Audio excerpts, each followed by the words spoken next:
ሰላም ጤና ይስጥልን ውድ የረመጥ ሚዲያ ቤተሰቦች እንደምን አላችሁ? ይህ ረመጥ ሚዲያ ነው። የሰዓቱን አበይት ወሬዎች ይዘንላችሁ ቀርበናል። በቅድሚያም አርዕስተ ወሬዎቹን ወደ እናንተ እናደርሳለን።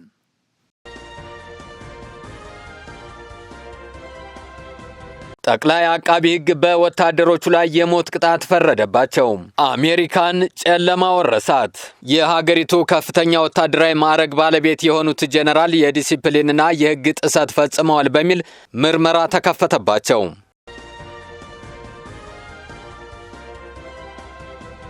ወደ ዝርዝሩ እናልፋለን። እስከ ዝግጅታችን ፍጻሜ ድረስ ቆይታችሁን ከኛ ጋር እንድታደርጉ በአክብሮት እንጋብዛለን። ላይክ፣ ሼር እና ሰብስክራይብ እያደረጋችሁ አብራችሁን ቆዩ።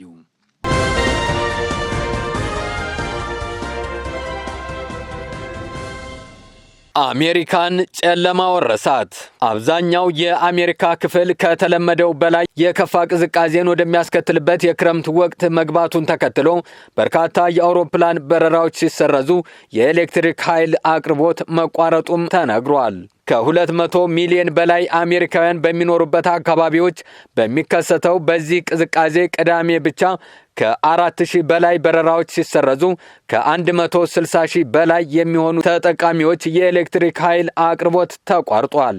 የቅዝቃዜ ወጀቡን ታሪካዊ በማለት የጠሩት ፕሬዝዳንት ትራምፕ ከ12 በላይ በሚሆኑ ግዛቶች ላይ የአደጋ ጊዜ አስቸኳይ ድንጋጌ አስተላልፈዋል። ፕሬዝዳንቱ ይህንን ቅዝቃዜ ከሁሉም ግዛቶች ጋር በመሆን በቅርበት እንከታተላለን በማለት በማህበራዊ ሚዲያቸው ላይ ለዜጎቻቸው መልካም ምኞታቸውን አስተላልፈዋል። የአሜሪካ የሀገር ውስጥ ደህንነት መስሪያ ቤት እንዳስታወቀው ዋሽንግተን ዲሲና 7 ግዛቶች በአየር ሁኔታ የተነሳ አስቸኳይ ጊዜ አውጀዋል። የበረዶ ወጀብና ግግር በቀጣይ ቀናት እየበረታ ይሄዳል በተባለው በዚህ ከባድ ቅዝቃዜ ምክንያት የኤሌክትሪክ አቅርቦት የሚቋረጥባቸው አካባቢዎች እየጨመረ እንደሚሄድ የተነገረ ሲሆን ይህ እንቅስቃሴዎችን በከፍተኛ ሁኔታ የሚያሽመደምድ ሊሆን እንደሚችል የሀገሪቱ አየር ሁኔታ አገልግሎት አስጠንቅቋል። ቅዳሜ ዕለት ረዙት በሺዎች ከሚቆጠሩ በረራዎች በተጨማሪ ለእሁድ ዕለት ተይዘው ከነበሩ 9400 በላይ በረራዎች እንዲሰረዙ ተደርገዋል። አየር መንገዶችም በበረራዎች ላይ ለውጥ ወይም መሰረዝ ሊኖር እንደሚችል ተጓዦችን አሳስበዋል።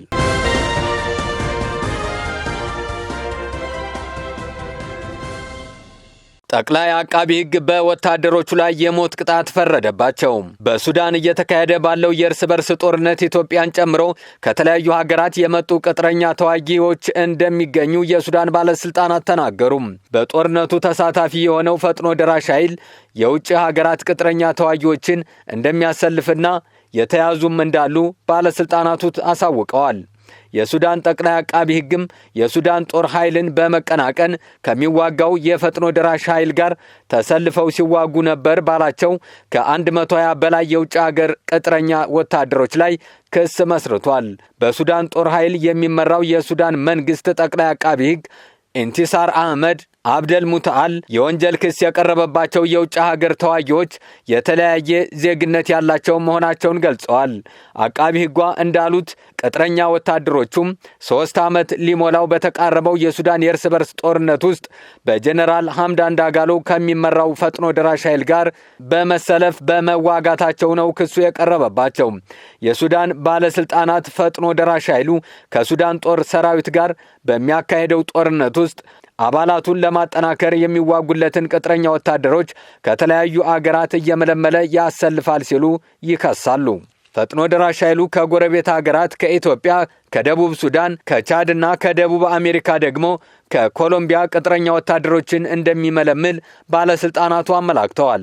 የሱዳን መንግስት ጠቅላይ አቃቢ ሕጓ ጨምረው የተወሰኑ የውጭ ሀገር ቅጥረኛ ወታደሮች ክስ ተመስርቶባቸው ጥፋተኛ ሆነው ሞት የተፈረደባቸው እንዳሉ ገልጸዋል። ነገር ግን በቅጥረኛ ተዋጊዎች ላይ የተላለፈው የቅጣት ውሳኔ ተግባራዊ ስለመሆኑና ሌሎች ዝርዝር ጉዳዮች ከመግለጽ ተቆጥበዋል።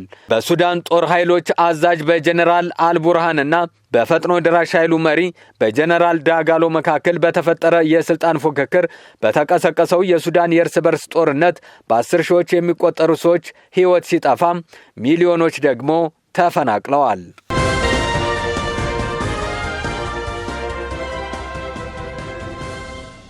የሀገሪቱ ከፍተኛ ወታደራዊ ማዕረግ ባለቤት የሆኑት ጄኔራል የዲሲፕሊንና የሕግ ጥሰት ፈጽመዋል በሚል ምርመራ ተከፈተባቸው።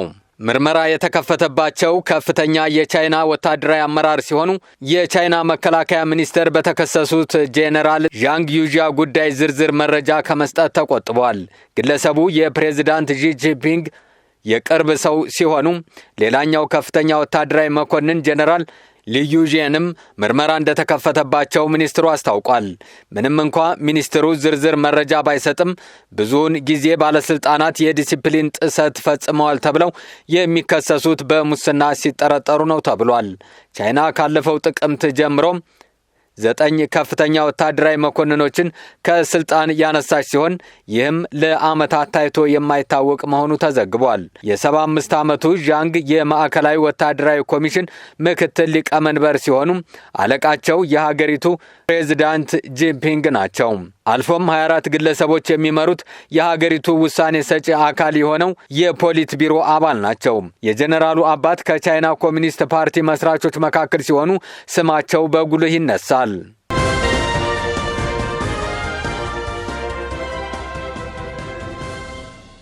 ለሰዓቱ የነበሩን መረጃዎች እነዚህ ነበሩ። ላይክ፣ ሼር እና ሰብስክራይብ እያደረጋችሁ ቤተሰብ እንድትሆኑ በአክብሮት እንጠይቃለን።